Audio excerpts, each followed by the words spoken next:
È la giornata perfetta per inaugurare il mio nuovo forno a legna Clementi Pulcinella con una pizza fra amici. Mettiamoci all'opera.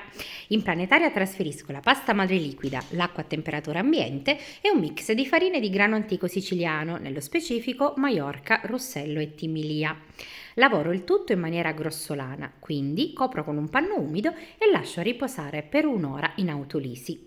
Trascorso il tempo necessario, l'impasto è pronto, posso aggiungere il sale e una volta incordato l'olio extravergine d'oliva a filo.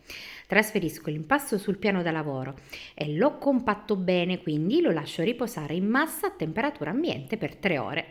Sono pronta per preparare i panetti della mia pizza, li preparo tutti da 230 grammi, li compatto bene e li pirlo sul piano da lavoro, quindi li trasferisco in un contenitore coperto e li lascio riposare in frigo per tutta la notte. Il forno arde, l'impasto è lievitato perfettamente, lo stendo senza schiacciare i bordi e lo condisco con passata di datterino giallo in purezza, dei fiori di zucca e un'ottima mozzarella fior di latte.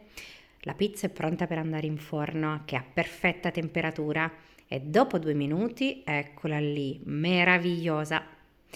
Completo di condirla con dei gamberi rossi di mazzara a crudo, delle foglie di basilico e un olio che ho preparato con le teste e i carapaci dei gamberi. Eccola pronta la mia sicilianissima pizza in compagnia di Clementi Forni.